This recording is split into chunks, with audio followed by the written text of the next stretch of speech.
Roopkala shop number 9 Vastupal apartment near Shrinath ice cream Dadangwad Tekro opposite Sayaji library Navsari. MDF chocolate depot shop number 1 crystal apartment besides Canara bank Sindhi camp road Navsari. Mangaldeep TVS national highway number 8 near Meera doors Kabilpore Navsari. विश्वसनीय दागीनाનું વિશ્વાસપાત્ર સ્થળ Soni Ranchhodbhai and sons jewellers Patwa Sheri Navsari. Parekh brothers jewellers opposite Hanuman temple Mota Bazaar Navsari. Akshar vision arena shop number 8 Shantinath complex Shantadevi road Navsari. New India bakery અમારી શાખા નવસારી મરોલી સુરત। નમસ્કાર દર્શક મિત્રો, આપ નિહાળી રહ્યા છો નવસારીથી પ્રસિદ્ધ થતી ન્યૂઝ ચેનલ N7 સમાચારોમાં હું નેન્સી મોદી આપનું સ્વાગત કરું છું। સમાચારોની શરૂઆત કરતા પહેલા એક નજર આજના મુખ્ય સમાચારો પર। નવસારીમાં આદિવાસી પરિવારના ઘર ઉપર તંત્રનું ફરી વળેલું બુલડોઝર, પરિવાર થયેલું ઘર વિહોણું। વિકસિત ભારતના 12 વર્ષ પૂર્ણ, પ્રભારી મંત્રીએ યોજેલી પત્રકાર પરિષદ।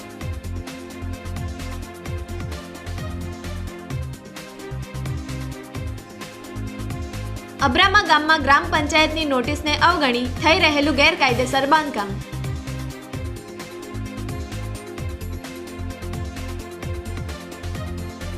પૂર્ણા ટાઇડલ ડેમની કેન્દ્રીય મંત્રી CR પાટીલે લીધેલી મુલાકાત।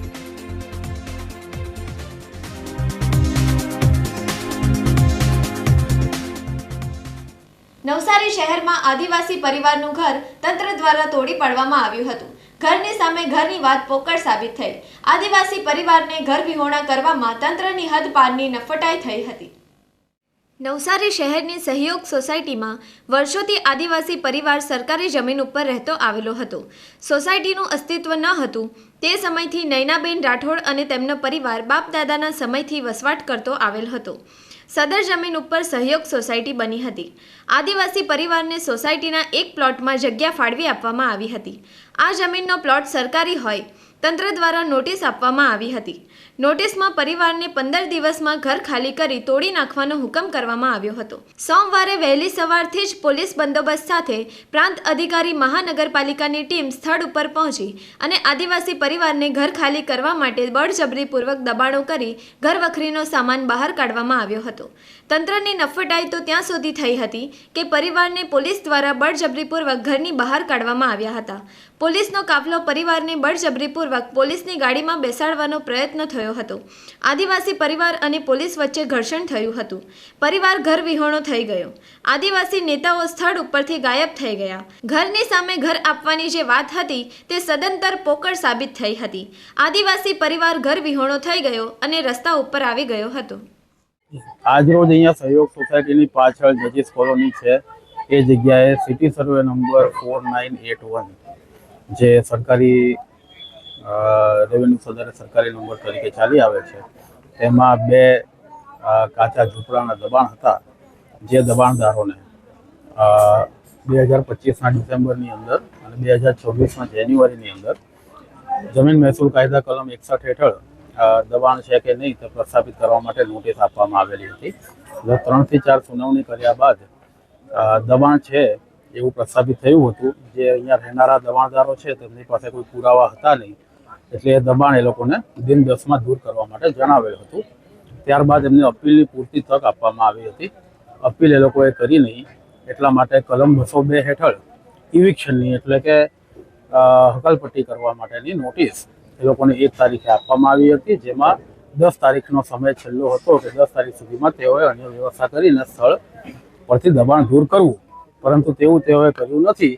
એટલા માટે આજ રોજ 15 તારીખે સવારે ILR નવસારી અને એમની ટીમ સાથે સાથે સિટી મામલતદાર, હું પ્રાંત અધિકારી તરીકે અને પોલીસ બંદોબસ્ત સાથે PSIની હાજરીમાં આપણે આ બંને જે દબાણો છે રહેણાંક વિષય એ દબાણો દૂર કરી રહ્યા છે। જે પણ અહીંયાના રહેવાસીઓ છે તેમનો જે પણ માલ સામાન છે આપણે એમને પૂરતી તક આપી હતી, પણ એ નથી લઈ જતા, એટલે એને અત્યારે સ્પોર્ટ્સ કોમ્પ્લેક્સ ખાતે મૂકવામાં આવશે. અને આ લોકોને ઘર વિહોણા આપણે નથી કરી રહ્યા, એટલે એમને નગરપાલિકાના શેલ્ટર હોમ છે ફુવારા પાસે મહાનગરપાલિકાનું, ત્યાં એમને રહેવા ખાવા જમવાની પૂરતી વ્યવસ્થા કરેલી છે. પરંતુ અત્યારે સ્થળ પર એ લોકો ત્યાં શેલ્ટર હોમમાં જવા માંગતા નથી તેવું એ લોકોએ જણાવેલ છે અમને. એટલે અમે એમને આગ્રહ નથી કરી રહ્યા, પરંતુ જો એમને ફરીવાર તમારા માધ્યમથી કહીએ છીએ કે જો એ લોકોને રાતે રહેવાની કે જમવાની કોઈ તકલીફ પડે તો મહાનગરપાલિકાના શેલ્ટર હોમમાં તેમની વ્યવસ્થા પૂરતી કરવામાં આવેલી છે. વડાપ્રધાન નરેન્દ્ર મોદીના શાસનના 12 વર્ષ પૂર્ણ થતા નવસારીના પ્રભારી મંત્રી કનુભાઈ દેસાઈ દ્વારા પત્રકાર પરિષદ યોજવામાં આવી હતી. વડાપ્રધાન નરેન્દ્ર મોદીના 12 વર્ષ વિશ્વાસના, વિકાસના અને જનકલ્યાણના કાર્યક્રમો અંગે માહિતગાર કરવા નવસારી સર્કિટ હાઉસ ખાતે નવસારીના પ્રભારી મંત્રી કનુભાઈ દેસાઈ દ્વારા પત્રકારો સાથે વાર્તાલાપ યોજાયો હતો. પત્રકાર પરિષદ સંબોધન કરતા પ્રભારી મંત્રી કનુભાઈ દેસાઈએ જણાવ્યું હતું કે દેશના વડાપ્રધાન નરેન્દ્ર મોદીએ ભારતની વિકાસ યાત્રાને એક નવી દિશા આપી છે. 26 મે 2014ના રોજ જ્યારે નરેન્દ્ર મોદીએ દેશના વડાપ્રધાન તરીકે પ્રથમ વખત શપથ લીધા ત્યારે દેશમાં એક નવા યુગની શરૂઆત થઈ હતી. જનતાના આશીર્વાદથી 2024માં તેઓ સતત ત્રીજી વખત વડાપ્રધાન બન્યા અને હમણાં 26 મે 2026ના રોજ તેમના કાર્યકાલના 12 વર્ષ સફળતાપૂર્વક પૂર્ણ થયા છે.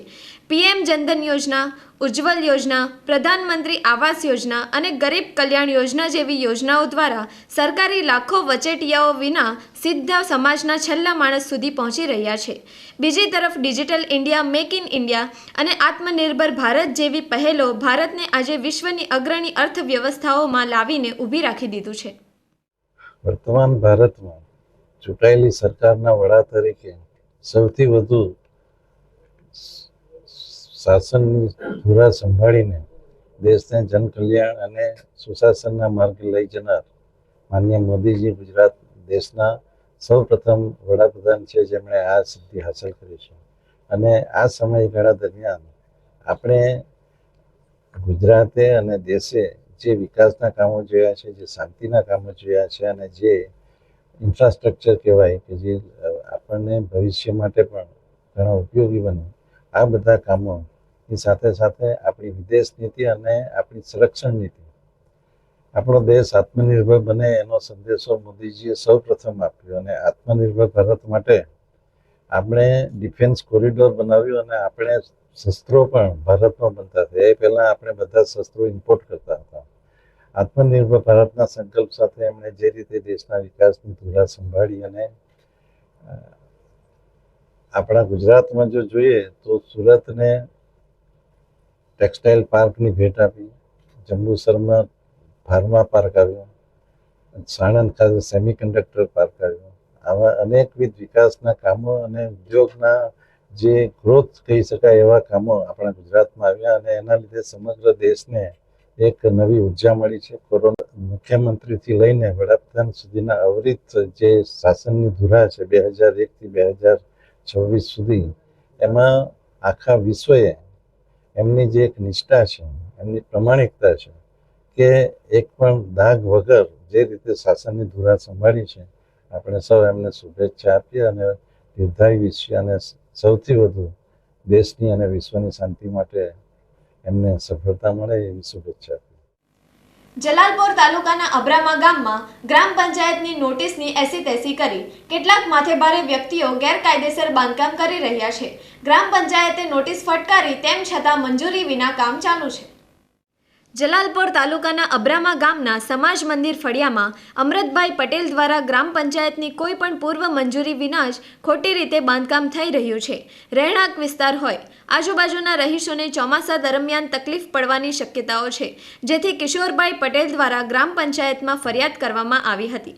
અબ્રામા ગામના તલાટી અને સરપંચ દ્વારા સ્થળ તપાસ કરતા આ કામના કોઈ પણ પ્રકારની જરૂરી મંજૂરી લેવામાં આવી ન હતી, જેથી અબ્રામા ગ્રામ પંચાયત દ્વારા અમરતભાઈ પટેલને નોટિસ ફટકારવામાં આવી છે, જેમાં તાત્કાલિક બાંધકામ બંધ કરવામાં આવે તે પ્રકારનું ફરમાન કરવામાં આવ્યું છે. તેમ છતાં બાંધકામ કરનારાઓ નોટિસને અવગણી ગેરકાયદેસર બાંધકામ ચાલુ રાખતા અરજદાર દ્વારા જિલ્લા કલેક્ટર સુધી ફરિયાદ કરવાની તજવીજ હાથ ધરવામાં આવી છે. આજે અબ્રામા ગામમાં કિશોરભાઈ ઠાકોરભાઈ તરફથી મેં પંચાયતને અરજી આપેલી હતી. તાલુકામાં ને બધે ઘણી જગ્યાએ બધી અરજી આપી. મારા બાજુમાં કામ ચાલે છે અમૃતભાઈ શિબુભાઈ પટેલ, પંચાયતમાંથી કોઈ પણ જાતની પરમિશન લીધી નથી ને મને લેખિત બી આપ્યું છે પંચાયતવાળાએ ને મારી 7/12માં નકલમાં નામ મારું આવેલું છે, પણ એમનું કોઈ પણ જાતનું નામ નથી. મારા ઘરની અંદરથી એ લોકો કામ ચાલુ કર્યું છે. સરપંચ બી શ્રી તથા તલાટી જઈને જોઈને બી આવ્યા છે, પણ અમને કોઈ કામ અટકાવ્યું નથી. ત્યાર પછી અમને નોટિસ આપવામાં આવી છે, હજી પણ કામ ચાલુ છે. નોટિસ આજે જ મળી છે અમને. ને મારે કામ પૂરું બંધ થઈ જાય એવું મારે વિનંતી છે બધાને કરવાની. આજે કામ ચાલે એ કામ કાયદેસર કામ ચાલુ છે, કેમ કે એ લોકોનું કોઈ પરમિશન નથી, ક્યાંથી આવ્યા શું છે ને એ લોકોના 7/12માં કે કંઈ નામ નથી, ખાલી ઘરમાં જ નામ છે, બીજું કંઈ નામ છે નથી. ને આ કામ તાત્કાલિક બંધ થાય એવું, નહીં તો મારા ઘરની આજુબાજુ મારું ઘર આવેલું છે એનું બી નુકસાન કરે તે રીતે એ લોકો કામ કરી છે. પાકા પાયાનું કામ કરી રહ્યા છે સળિયાથી, અને એ લોકો કહે છે અમે રિપેરિંગ કરીએ છીએ. એ વાત કે પોલીસ ફરિયાદ આપી ત્યારે કીધું કે ઉધે લાગી છે ને એવું કહ્યું છે. અત્યારે એ લોકો જોઈએ તો સળિયા બળિયા રાખીને કોઈનું કહેવા વગર અમને પૂછવા કે બી કામ જોરશોરથી રોજ રાત દિવસ કામ ચાલે છે. તલાટી સરપંચને મેં ફરિયાદ કરી ત્યારે એ લોકો નોટિસ કાલે મોકલાવી છે કામ બંધ કરવા માટેની. હવે તો કામ બંધ કર્યું નથી, કામ ચાલુ જ છે. આજે મેં જોયું છે તે સવારે અમને નોટિસ મળી. આજે શનિવાર છે, તારીખ 13/6/2026 રોજ બપોરે અમને 9 વાગે મને નોટિસ મળી. મેં વાંચ્યું છે, એ લોકોના માટે લખેલું હતું કે પરમિશન વગર કામ કરવું નહીં ને તાત્કાલિક કામ બંધ કરવું. એમને સરપંચી તથા તલાટી કર્મચારીએ નોટિસ મોકલાવી છે, પણ એનું કોઈ મને લાગતું કે દબાણ કે કંઈ થતું નથી, કામ ચાલુ જ છે. એ કામ તાત્કાલિક બંધ થાય એવું તાલુકા વિકાસ અધિકારી તથા સરપંચશ્રી તલાટી એ લોકો એનો યોગ્ય પગલાં લેવાની વિનંતી કરું છું. કેન્દ્રીય જળશક્તિ મંત્રી અને નવસારીના સાંસદ CR પાટીલે નવસારી શહેરમાં ચાલી રહેલા વિવિધ વિકાસ કાર્યોનું નિરીક્ષણ કર્યું હતું. કેન્દ્રીય જળશક્તિ મંત્રી અને નવસારીના સાંસદ CR પાટીલે તેમના સંસદીય મતક્ષેત્ર નવસારીની મુલાકાત લીધી હતી. આ મુલાકાત દરમિયાન તેમણે નવસારી શહેરમાં ચાલી રહેલા વિવિધ વિકાસ કાર્યોનું નિરીક્ષણ કર્યું. ખાસ કરીને પૂર્ણા નદીના કિનારે નિર્માણાધીન ટાઇડલ રેગ્યુલેટરી ડેમના કાર્યની સ્થળ ઉપર જઈને વિસ્તૃત સમીક્ષા કરી. આ ઉચ્ચ સ્તરીય નિરીક્ષણ દરમિયાન કેન્દ્રીય મંત્રી CR પાટીલ સાથે રાજ્યના નાણામંત્રી અને નવસારી જિલ્લાના પ્રભારી મંત્રી કનુ દેસાઈ તેમજ આદિજાતિ કલ્યાણ મંત્રી નરેશ પટેલ પણ ઉપસ્થિત રહ્યા હતા. મંત્રીમંડળના સભ્યો અને અધિકારીઓએ પ્રોજેક્ટની વર્તમાન સ્થિતિ અંગે ટેકનિકલ ચર્ચાઓ કરી. પૂર્ણા નદી પર આશરે 87 કરોડ રૂપિયાના ખર્ચે આ ટાઇડલ ડેમ તૈયાર કરવામાં આવી રહ્યો છે. સાંસદ CR પાટીલે જણાવ્યું કે જો આ વર્ષે વરસાદ મોડો થાય તો તે સમયનો મહત્તમ ઉપયોગ કરીને ડેમનું બાકી કામ વહેલી તકે પૂર્ણ કરવું. સમયસર કામ પૂરું થવાથી જળ સંગ્રહ ક્ષમતા વધશે, જેનાથી સ્થાનિક લોકોને પીવા અને સિંચાઈના પાણીનો મોટો ફાયદો થશે. 12મો આંતરરાષ્ટ્રીય યોગ દિવસના ઉપલક્ષ્યમાં નવસારીમાં ભવ્ય યોગ શિબિરનું આયોજન થયું હતું.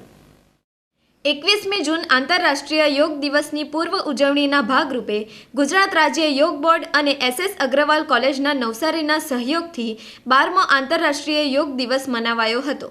વડાપ્રધાન નરેન્દ્ર મોદીના સફળ નેતૃત્વના 12 વર્ષ પૂર્ણ થવાની ઉજવણી નિમિત્તે નવસારીમાં યોગ શિબિર યોજાયો હતો. આ શિબિરમાં નવસારીના ધારાસભ્ય રાકેશ દેસાઈ, મહાનગરપાલિકાના મેયર અશોક ધોરાજીયા સહિતના આગેવાનોએ ભાગ લીધો હતો. સ્વસ્થ ગુજરાત મેદસ્વીતા મુક્ત ગુજરાત અંતર્ગત નવસારીમાં યોગ શિબિર યોજાયો હતો. આજે નવસારી જિલ્લાનો યોગ દિવસ તરીકે સવારમાં યોગના બોર્ડના ચેરમેન શિષપાલજીની હાજરીમાં જિલ્લાભરના 2500 કરતાં વધારે લોકોએ વહેલી સવારથી જ અગ્રવાલ કોલેજના ગ્રાઉન્ડમાં યોગ કર્યા હતા અને શિષપાલજીએ યોગથી થતા ફાયદાઓની વાત કરતાની સાથે યોગ કરાવ્યા હતા. દેશના વડાપ્રધાન મોદી સાહેબ જ્યારે ગુજરાતના મુખ્યમંત્રી હતા ત્યારથી જ તેમણે યોગને પ્રાધાન્ય આપીને આજે દેશના વડાપ્રધાન થયા પછી સમગ્ર દેશમાં યોગને મહત્વ આપીને સમગ્ર દેશના રાજ્યોમાં યોગ બોર્ડનું નિર્માણ કરીને દરેક લોકો યોગ સાથે જોડાય અને યોગથી પોતાનું સ્વાસ્થ્ય સુધરે એ માટે સક્રિય થઈને લોકોને યોગમાં જોડવા માટે પ્રયત્ન કર્યા છે. દેશના વડાપ્રધાને આ યોગને વિશ્વ યોગ તરીકે આખા વિશ્વમાં 21મી જૂન યોગ દિવસ તરીકે વિશ્વને સંદેશો આપ્યો છે કે માણસ યોગથી સ્વસ્થ રહી શકે છે અને પોતાના મનને અને પોતાની જે શારીરિક અને માનસિક બીમારીઓથી પણ દૂર થાય એ માટે યોગને પ્રાધાન્ય આપ્યું છે.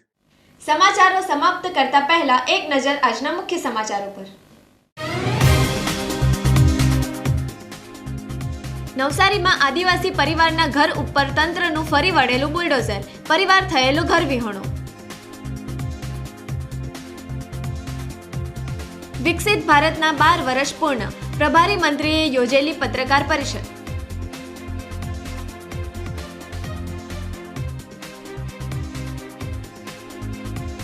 અબ્રામા ગામમાં ગ્રામ પંચાયતની નોટિસને અવગણી થઈ રહેલું ગેરકાયદેસર બાંધકામ.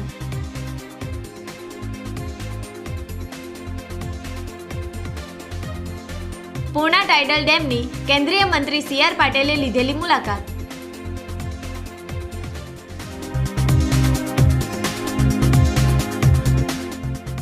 તો આ હતા આજના સમાચારો. બન્યા રહો અમારી સાથે અને જોતા રહો નવસારીથી પ્રસિદ્ધ થતી ન્યૂઝ ચેનલ N7. નમસ્કાર.